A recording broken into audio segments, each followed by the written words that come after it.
열왕기상 2장 26절에서 35절까지 볼까요?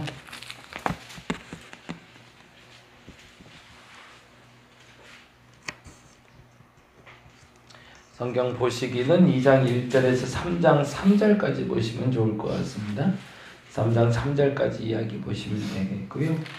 1장에서 우리는 이 바스바라는 여인과 나단이 와서 다윗의 늙은 때를 이용해서 일어난 쿠데타에 대해서 정리하는 과정을 보게 됐고요. 그래서 아도니아라는 사람이 왕이 되고자 했다가 결국엔 그 계기로 오히려 솔로몬이 조금 더 일찍 등극하게 되는 과정을 보았습니다. 그리고 그때를 통해서 다윗이 얼마나 권력 이양에 대해서 자유로운 사람이었는지를 보게 됐는데, 저와 여러분이 그런 마음이 있으면 좋겠어요. 가진 게 다 내 게 아니니까, 그리고 이 가진 것 또한 하나님이 주신 거니까 그 마음으로 내려놓을 수 있는 용기가 저와 여러분에게 있었으면 좋겠습니다. 그리고 오늘은 2장부터 시작해서 본격적으로 솔로몬이 등극하기 전까지의 정리되는 과정을 보게 됩니다. 매우 인간적인 모습들도 있고요, 하나님의 뜻도 있는데, 앞서 말씀드린 대로 왜 열왕들의 시대가 무너지기 시작했는가를 보는 신태이기 때문에 그 부분을 좀 중점적으로 보시면 좀 읽어가는데 득이 좀 되실 것 같습니다. 지금 말씀드리는 것 기억하셨다가 성경 보실 때 왜 이들의 왕국이 무너지기 시작하는가 한번 잘 점검해 보시기 바랍니다. 2장 26절에서 35절까지 같이 한 목소리로 읽도록 하겠습니다. 왕이 제사장 아비아달에게 이르되 내 고향 아나돗으로 가라.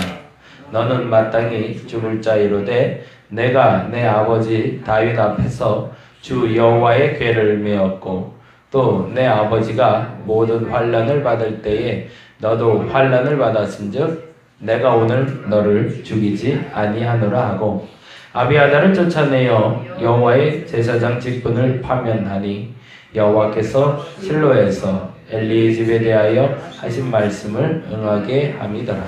그 소문이 요압에게 들림에 그가 여호와의 장막으로 도망하여 제단 뿔을 잡으니 이는 그가 다윗을 떠나 압살롬을 따르지 아니하였으나 아도니아를 따랐음이더라.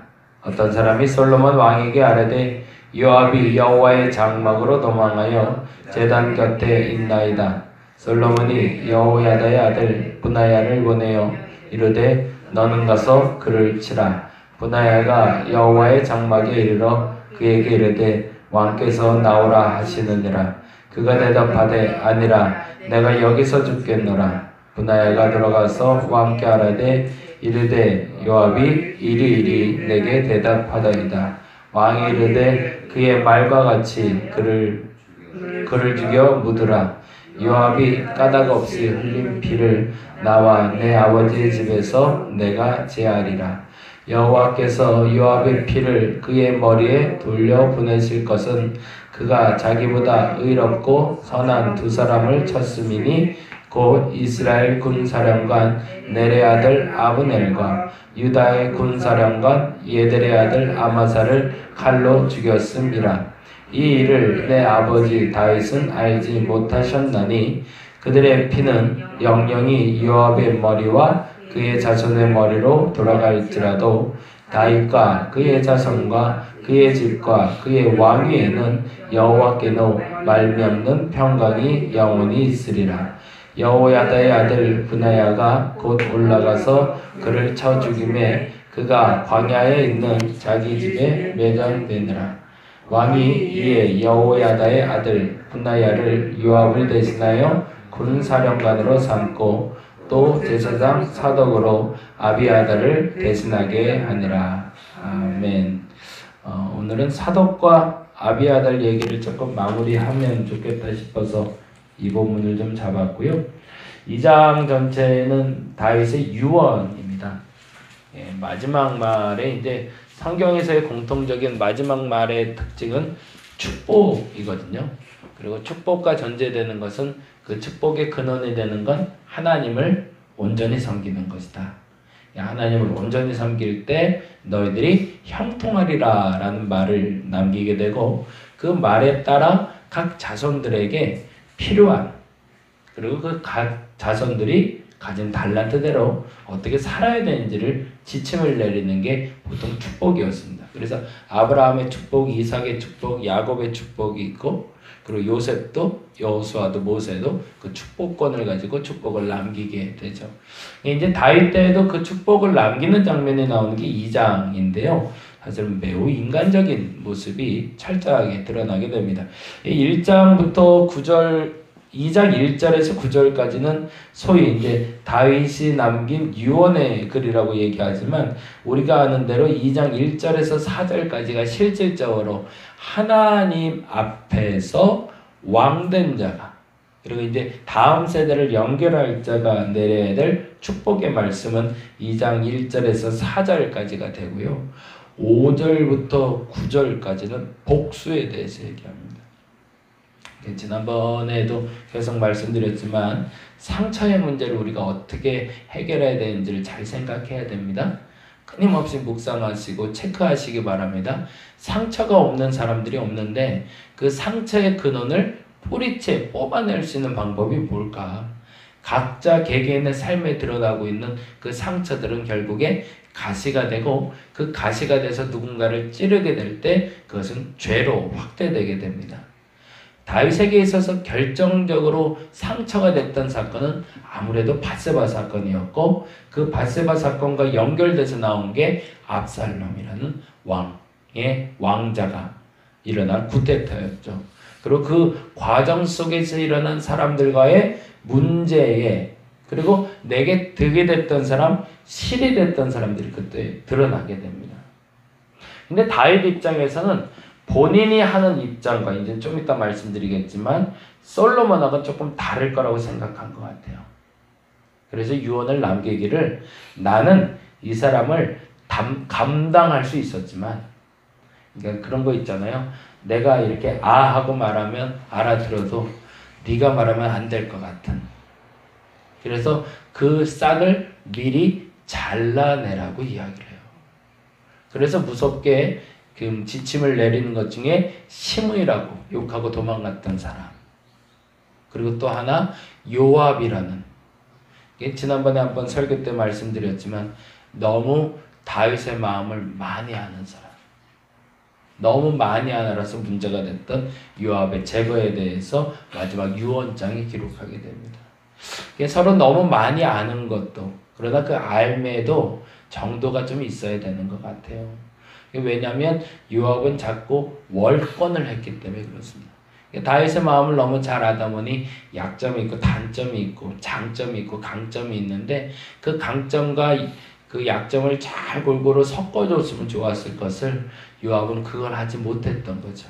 근데 그 얘기를 이제 조금 이따 이제 드리도록 하겠습니다. 그래서 이제 결국엔 요압이 처단당하는 장면을 오늘 본문에서 읽게 됐고요. 그리고 유독 나타난 게 사독과 아비아달이라는 제사장이 나와요. 본래 대제사장은 몇 명이어야 되나요? 본래는 한 명이죠. 아론의 자손이 크게 4명이 있었습니다. 처음에가 누구죠? 나답, 그 다음에 아비후가 있었습니다. 이 아들이 4이었는데 나답, 아비후, 엘라살, 이다말, 이렇게 총 4명이 있었어요. 근데 우리 나답과 아비후는 그 다른 불을 들이다가 죽인 사건 때문에 사람들이 기억을 많이 하고 있는데, 엘라살과 이다말을 잘 기억을 못해요. 근데 이제 이스라엘에서 그 장자권이라는 게 주어되기 때문에 나답과 아비후가 죽은 후에 아론의 제사장권은 누구에게 넘어가야 될까요? 엘라살과 이다말 중에 엘라살에게 넘어가야겠죠. 왜요? 셋째이긴 하지만 2 아들이 죽었으니 장자잖아요. 그래서 엘라살의 자손들이 실질적인 대제사장의 반열에 이르게 됩니다. 근데 이제 결정적인 사건은 여러분이 잘 아는 발락, 발람. 그래서 뭐 예언했다가 파기된 사건. 그 후에 모압 여인들과 간음하는 장면이 나오잖아요. 그때 처단하는 중심에 섰던 사람이 이 엘르아살의 아들 비느하스가 됩니다. 그래서 엘르아살의 아들 비느하스를 통해서 영원히 너희의 제사장의 권한이 부여되리라는 믿음의 언약의 선포가 일어나요. 그래서 나답과 아비후가 끝난 다음에 엘르아살의 직계 자손들이 대제사장의 반열에 오르게 됩니다. 그래서 원래는 제사장이 하나여야 되는데 엘르아살의 자녀도 이게 이제 사람 뜻대로 안 되는 게 하나가 있는데 당시에는 여자가 대제사장이 될 수는 없잖아요. 근데 자손이 계속 이어서 나오다가 보니까 아들을 낳지 못한 거예요. 그래서 엘르아살의 자손 중에 대를 잇지 못하게 되자 대제사장이 서야 되는데 남은 자손 중에 찾다 보니 하나가 또 나왔는데 그게 뭐냐면 이다말의 자손입니다. 고정한제 들어서고 나서 이제 철종이 그렇게 되잖아요. 직계 자손을 찾지 못해서 강화도령을 데려와서 이날의 왕의 혈통을 이었던 것처럼 이들에게서 혈통적인 건 매우 중요한 것이라 특히 대제사장의 부분은 더 그랬던 거죠. 그래서 나답과 아비후가 죽은 후에 엘르아살의 자손 중에 꾸준히 대를 이어서 비나스를 이뤄서 여호수아 때 그리고 지금 다윗의 대까지 쭉 이어서 왔다가 대가 끊기고 말았던 거예요. 그래서 이다말의 자손 중에 일어난 사람이 누구냐면 우리가 잘 아는 사람이 엘리라는 사람입니다. 그래서 이 엘리 제사장이 이다말 자손, 직계 자손 중에 거의 끝물이 되는 거예요. 근데 안타깝게도 엘리라는 사람의 그 제사장권이 영원할 수 있었는데 그가 하나님 뜻대로 보다 정확히 말하면 그의 자녀들을 제대로 양육하지 못했다는 이유 때문에 그리고 그가 하나님의 뜻대로 형통하게 살지 못했다는 이유로 제사장권을 박탈당하게 되죠. 그래서 이 엘리 제사장의 뒤를 잇는 사람이 여기 2장에 나온 아비아달이라는 사람입니다. 그래서 이 아비아달이라는 사람은 사실은 이다말 자손 계파의 마지막 후손이 돼요. 그러다 보니까 이 이다말 자손 중에 대제사장이 있는데 문제는 그 사이에 말 그대로 엘르아살 자손의 후손들 중에 남자아이가 태어나기 시작했던 겁니다. 그래서 그 아이의 후손으로 나온 게 바로 사독이에요. 그러다 보니 원래는 직계가 대제사장은 하나여야 되는데 어느 날부터 둘이 되기 시작한 거죠. 그래서 사독이라는 사람과 여기 나오는 아비아달이라는 제사장이 제사장 권한을 가지고 치리하게 된 겁니다. 근데 다윗이 멋있었던 점은 뭐냐면 이제 그 얘기를 하려고 그러는 건데 아까 말한 대로 다윗은 요압이라는 사람을 치리할 수 있는 권한을 가진 사람이기도 했지만 더 중요한 건 양날개를 가질 수 있는 사람이었다는 거예요. 압살롬에 의해서 도망갈 때 그의 아들 압살롬에 의해서 도망갈 때 아히도벨이라는 사람이 쫓아 나옵니다. 그래서 아히도벨이라는 사람이 계략을 꾸미고 그리고 후세라는 사람이 쫓아 나오게 되는데 이 사람들이 뭐냐면 다윗의 모략가들이에요. 이 후세가 쫓아 나와서 그 도망가는 다윗과 함께 영원히 함께 할 거라고 얘기하니까 다윗이 그렇게 얘기해. 아비도벨이라는 이가 계략을 꾸밀 텐데 무시무시한 계략을 꾸밀 테니 후세 내가 가서 그 계략을 막아라라고 얘기를 해요.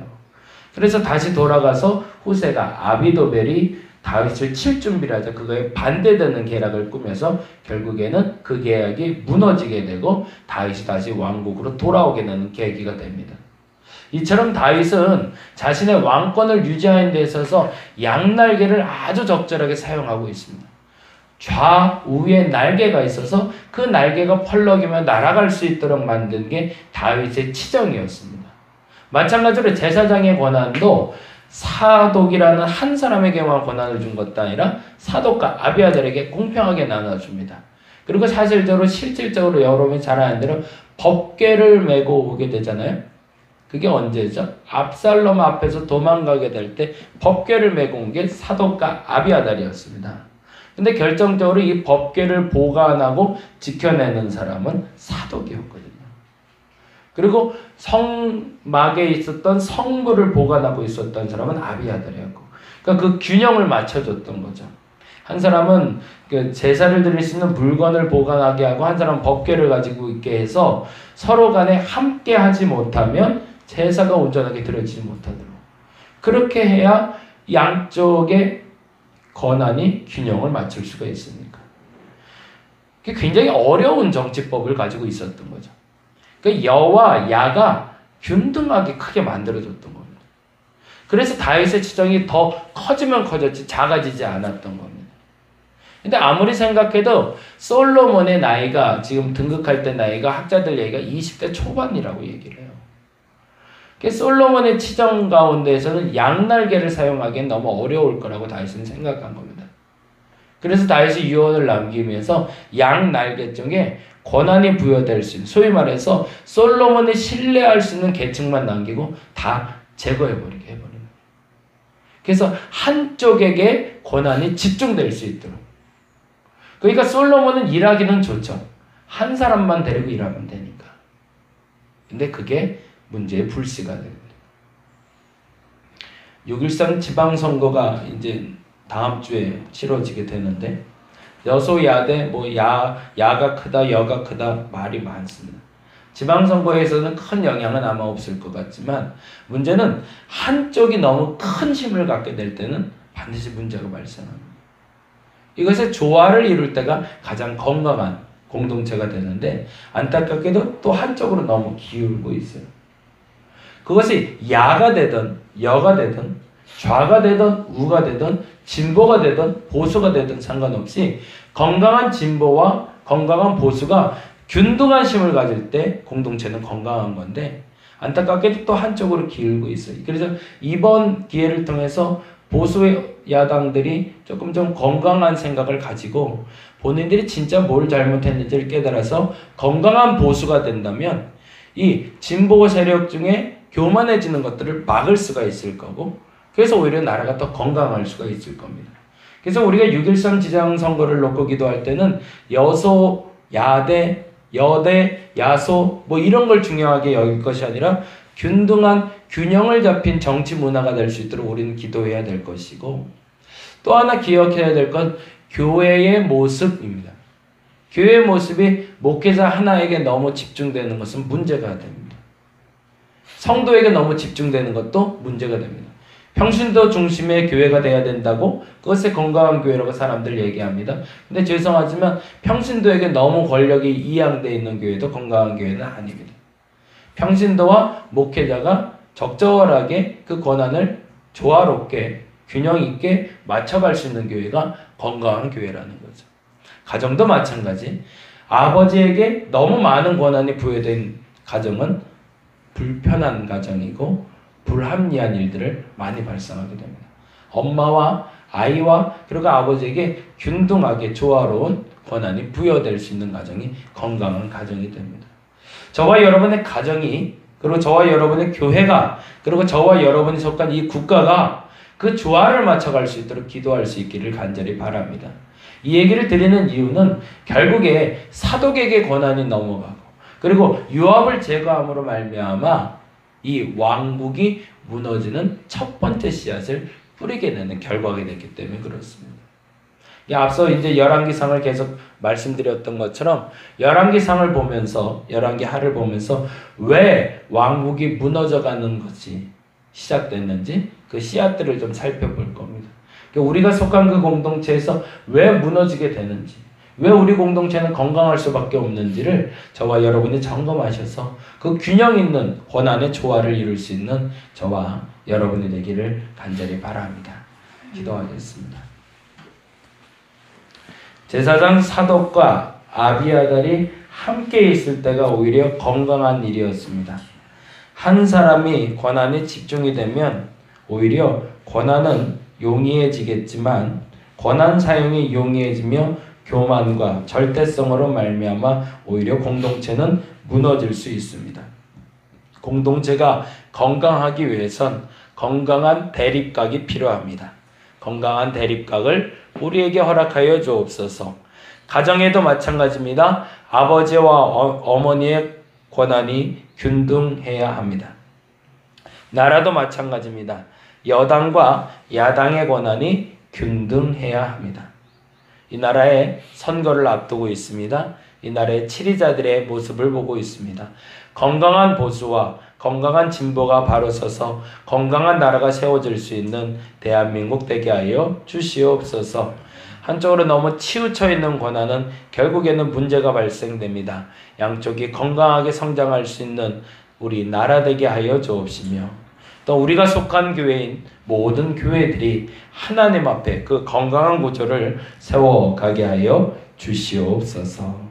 감사합니다. 고마우신 예수님 이름으로 기도드렸습니다. 다 같이 기도하고 돌아가도록 하겠습니다.